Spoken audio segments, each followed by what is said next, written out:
like spring again this week with highs climbing all the way into the 70s tomorrow. A lot of sunshine overall, but we will have a chance of rain on Thursday. I'll break down all the details coming up. Right now on News Channel 6 and 10, a house fire in Aiken County claims the lives of 2 children. We'll hear from neighbors.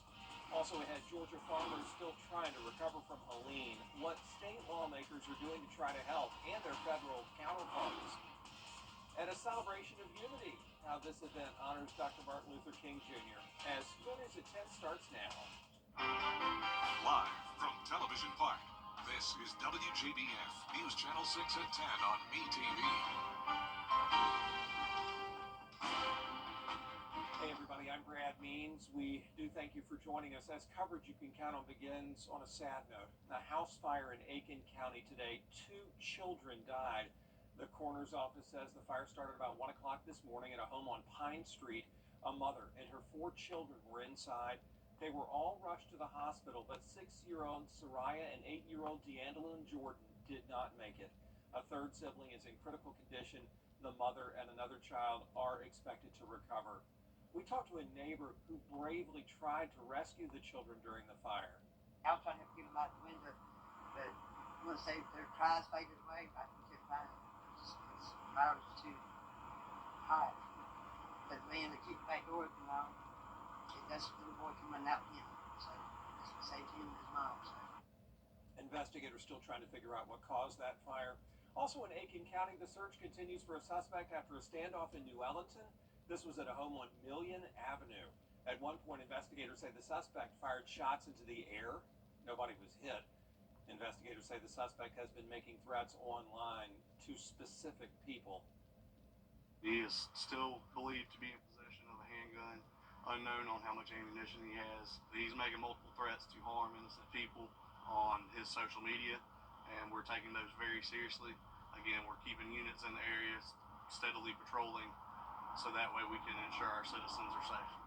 And the chief telling us tonight the suspect is 38-year-old Christopher Parker, and they say it looks like he is no longer in this area. A teenager in Saluda County charged with murder tonight. Deputies got a call to the northern part of Saluda County early Saturday morning. Evidence on the scene led them to 17-year-old Zachary Jones. The coroner's office says the victim's body was located, and the victim has been identified. 20-year-old Tristan Grisby of Saluda.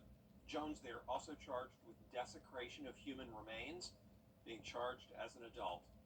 An arrest made in an Augusta murder case where Jontez Durden is accused of shooting 32-year-old Alvin Rivers. This was last Tuesday at a BP gas station on Gordon Highway. Rivers died several days later, and then officers arrested Durden yesterday. It is time now for our first check of our weather, and for that we want to check in with our chief meteorologist, Jenna Petracci. Well, it was a very comfortable day. We finally are back to typical temperatures for this time of the year after the big cool down we had last week. And right now on our Terry Lambert Hyundai Skyview cam looking at Wellstar MCG Health, we do have dry and quiet conditions this evening with no rain today.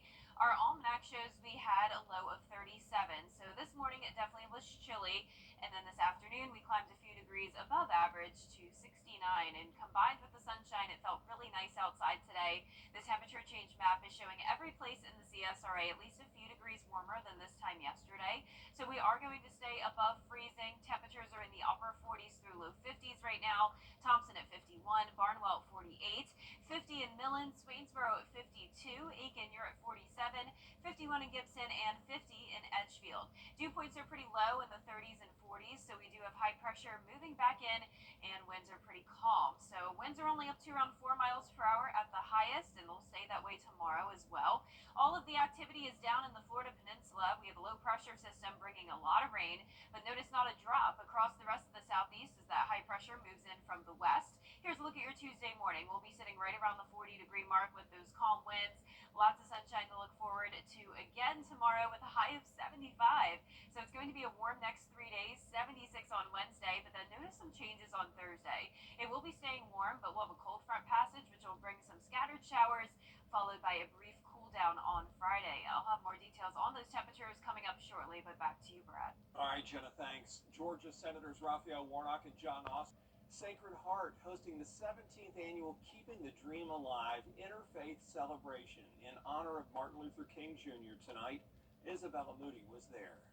The Progressive Religious Coalition holds this event to bring together people from all different faith backgrounds. Monday, the audience heard from a speaker on why Martin Luther King's message still matters and why it still applies today. Such a neat opportunity to remember that we all have far more in common than we do different, particularly in today's cultural climate. And so it's a pleasure to host it here at Sacred Heart. At the event, there was around 14 different clerics representing different faith traditions. The Davidson Chorale and the Augusta Players did an excerpt of their play, Ruby, the Story of Ruby Bridges. There's a worship aspect to it as well. And we have a quote in the bulletin that's very important. There'll never be peace among the nations unless there's peace among the religions. There'll never be peace among the religions unless there's dialogue among the religions. So we think co-worship is even better than dialogue. People of all different religions were able to experience other ways of worship together. John Meacham, a Pulitzer Prize winner, was the speaker at the event. I'm a historian, and so I believe that in many ways what is happening now has happened before. And I think we can learn from the past as we try to make our way forward. Organizers told me the main goal for the evening was to spread hope to those who attended. In Augusta, Isabella Moody, WJBF News Channel 6. Coming up, a look at tornadoes that have touched down in our area throughout history. We'll have that story for you right after the forecast. And fortunately, no threat of tornadoes or any severe weather this week, but we will have some rain moving in Thursday. I'll have a look at your futurecast when we return.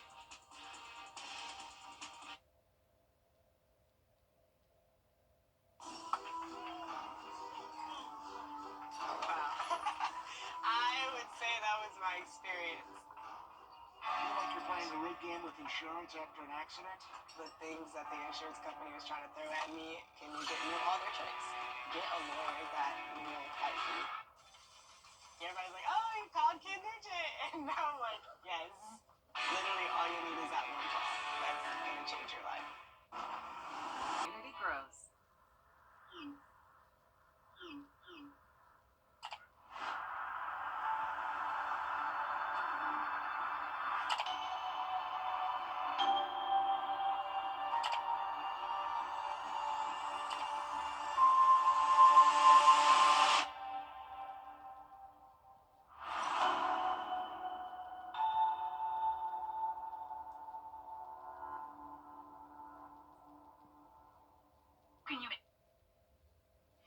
Now, your most accurate forecast with WJBF Live Fiber 6. Welcome back and good Monday evening to you. I hope you had a nice day and enjoyed these warmer temperatures. We're about 20 degrees warmer than it was just a few days back. And right now on our Terry Lambert Hyundai Skyview cam, it's a nice, quiet, peaceful night, sitting at 47 degrees. Dew point of 38. Winds are calm, so no wind chill tonight. And around the CSRA, we're seeing anywhere from around 46 in Saluda to 51 in Sparta, 53 in Sandersville. Swainsboro, you're at 52, 48 in Barnwell, and 47 in Aiken.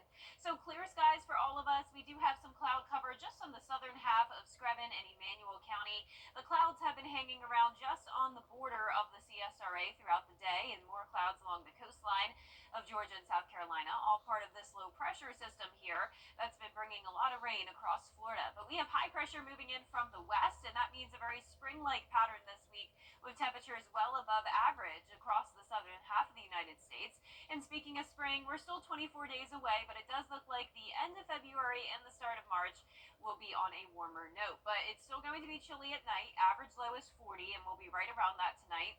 Upper 30s to low 40s, and then highs tomorrow are actually going to be a good bit warmer than they were today. All of us getting into the 70s, if not warmer. 75 in Augusta as your high on Tuesday. So a nice day, lots of sunshine. Winds will be coming in light from the west. And as for our futurecast, there's not much going on here. So let's start out tomorrow at 6 a.m. We'll see that light west wind. Skies are clearing all across the two-state. Nice calm conditions Tuesday night as well, but we will have this approaching cold front. Ahead of that front, we'll have a southerly wind coming in, and that'll really help to warm us up even more. So Wednesday will be the warmest day out of the week. Thursday morning, we'll be starting out dry, and notice this cold front really isn't packing too much of a punch, only a few light showers ahead of it. Now, I do think we'll see a little bit more rain than that is showing. But for a long-range Futurecast model, Thursday at 5 o'clock in the evening, still just a thin line of showers coming through. Maybe a few storms in here since it will be very warm. Notice the highs are into the mid-70s on Wednesday and Thursday as well. This cold front will drop our temperatures a tad on Friday back to the mid-60s, and then we'll warm up just in time for the weekend. So it's going to be a great weekend for any outdoor plans. We'll be right around 70 degrees, mostly sunny and dry. Then next week, which is the first week of March, will be starting out pretty warm as well. Mid-60s through low 70s, sticking around with just some slight chances of rain. Well, you may have heard of historic tornado outbreaks, certainly the super outbreak back in 2011, but did you know that one of the deadliest hit the southeast way back in 1884? You know, it's something I didn't even know, but here's meteorologist Miller Hyatt with an in-depth look at the tornadoes that touched down in the CSRA. Hello everyone, Miller Hyatt here. It is the 141st anniversary of the Enigma tornado outbreak. The reason it's given the name Enigma is because of the uncertain total of tornadoes and fatalities. But looking at research, we had around 60 confirmed tornadoes, fatalities around 178. But researchers say that could be much higher in the thousands. Damages, $3 to $4 million, but in today's U.S. currency, that is actually much higher at $96 to $128 million. So how did this catastrophic event play out? Well, we had a strong low pressure system right here that was connected to a strong jet stream with cold, dry air behind it. And when you have the colliding air masses, you have severe weather most likely occurring, and that's exactly what happened when we had a strong cold front moving into a warm, moist air mass, and we also had a low-level jet bring in wind shear, which is the change in speed of wind in the atmosphere, and that caused that twisting and turning in the atmosphere, which brought strong tornadoes to portions of the southeast. And that includes here in the CSRA. So here's a map of tornado tracks here. I put the tornado icon on each of those tracks. We had 8 confirmed tornadoes in the area. 5 of those were EF2s, and 3 were EF3 tornadoes. And if you visit my blog on WJBF.com, I have a more detailed look at each of those tornadoes that touched down in the CSRA. You can find that blog on WJBF.com/weather. Coming up, the Ukraine and Russian war hits 3 years today. For a look that lasts a lifetime, call the Pinnacle today. Stop paying high heating and cooling costs. Replace your windows at Southern Siding. For all your home improvement needs, call Chuck's Painting and Home Maintenance, veteran-owned, operated, and trusted. Top Doctor gets the bathroom you've always wanted with flexible financing and payments. We at Robbie's Automotive would like to thank you all for over 10 years of loyal patronage. Check out the new larger Super Saver magazine and our new mobile app at supersavermobile.com. Hun, take airborne. It has 7 Sense. Over the years, thousands of people have gotten their hands on one. And who knows, you could be next. Win your very own Good Morning Augusta coffee mug at WJBF.com/coffee club. Sponsored by Honda Cars of Aiken. Now, WJBF sports coverage you can count on.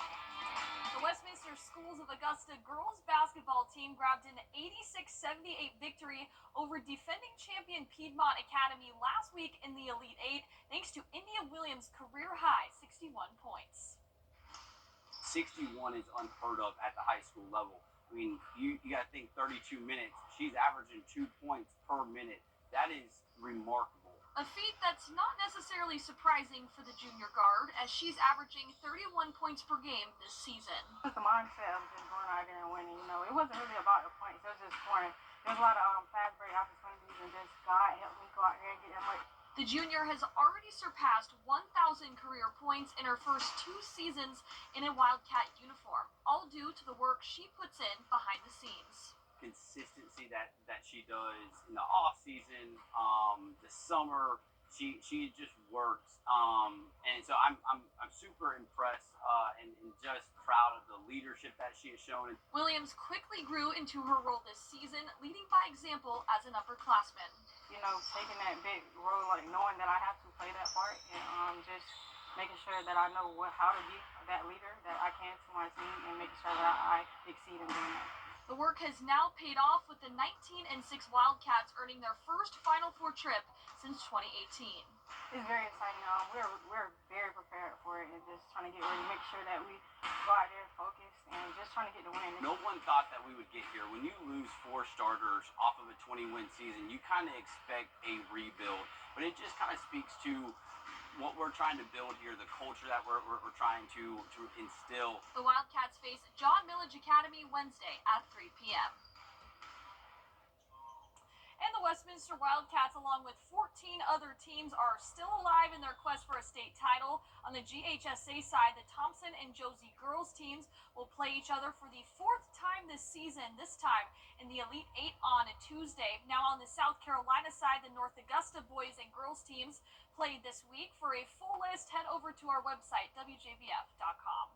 And the South Carolina softball and baseball teams are both undefeated to start out the year as they both face their respective opponents on a Tuesday. South Carolina is just one of 2 schools in the country with an undefeated baseball and softball team, both programs with first-year head coaches. Now, over the weekend, softball pitcher Jory Head was named the SEC Pitcher of the Week, striking out 12 batters in 15 innings. She's 7-0 on the season with a 0.19 ERA. Then in baseball, the Gamecocks wrap up a 5-game homestand against Gardner-Webb. Their pitching staff has 99 strikeouts so far on the young season with a 2.09 ERA. I don't ignore the fact that it's obviously some big games, and look, I'm not looking beyond Gardner-Webb. I have a lot of respect for them. Monty tells me they swing the bats really well, and I want our players to approach Gardner-Webb like we're playing Clemson on Tuesday, quite frankly. First pitch set for 6:30 p.m. Brad, back to you. Gianna, thanks. Coming up, a Colorado student showing off his illusion talents on national TV. That story after the break. Right. And last but not least, a Colorado teenager went on national television with legendary magicians. And he is continuing to dazzle and amaze folks at home and around the world. Rachel Sorer has the story. Through the doors of Rock Canyon High School in Douglas County, you'll find Liam Abner, who's got a few tricks up his sleeve. The first time, what was your card? 7 of hearts. The Joker, it's wild. Come on, that's the 7 of hearts. No, we did something better back here in my pocket, and I've got 1 card. His love for magic started about 6 years ago at the Ranke Brothers shop in Littleton, where he met a famous magician, Richard Nakata. Say yes to seeing the magic trick. And then he asked, do you want to know how it's done? And that's sort of when you go down the rabbit hole. And since then, magic has always been on his mind. I do practice more than anything. If you're my parents listening to this, I don't. I do school more than anything. He started with smaller shows in front of family and friends. And you saw it, right? Flipped over. No. Back on... My name is Liam, that's how I am. Thank you so much. These past 2 years, it's really grown exponentially in terms of how much I'm doing every weekend. Leading to eventually his crafting an act for the Penn and Teller show. Sitting in a band concert, and I look down at my phone as the other group's playing, and I see Penn and Teller Fool Us producers, and I look at it and I go, oh my gosh. Liam Abner. He found himself on stage in front of more people he had ever performed in front of before. I peer out from behind the tuba, and I see Penn sitting there, and he's all, very, strict and whatnot. And then Teller's sitting there, and he's like... While he wasn't able to fool Penn and Teller, he said backstage, Teller came and found him. And Teller said something I'll probably never forget. In this trick, you have achieved the highest form of magical causality you possibly could have. In magician speak, he said that means everything was weaved together and timed perfectly. To receive that from a master of magic, a true legend, I probably stood there, I'd probably shed a tear if I'm, totally honest. He says the show was just the beginning and hopes to continue to perform 60 to 70 years from now. However long I'm with an audience, nothing else matters. There's no stress, there's no worry for me and the audience. Boy, he is dedicated to his craft, isn't he? I admire magicians. I've always wanted to know how to do a magic trick. Yeah. I don't think I can do a single one. No, they're so fast, their hands are so good, and he's on his way to greatness probably. Yeah, I mean, really impressive stuff. I can't even just play like a basic card game, let alone magic tricks. No, it's tough. Cards, so. Well, their 10-day forecast is showing beautiful, But he sunny probably weather. couldn't do the weather. So. Oh, Thank you, Brad. Yeah, Thanks, you're welcome. thanks for adding that in real quick. Yeah, that's very true. The temperatures are going to be warm this week and pretty warm next week as well. We're seeing 60s and 70s, and our low temperatures are back to above freezing and little to no rain this week. Just that slight chance. All right, Gianna, thank you all for joining us. We appreciate you, and we'll see you for News Channel 6 at 11. Hogan's Heroes is next here on WTV. Have a great night.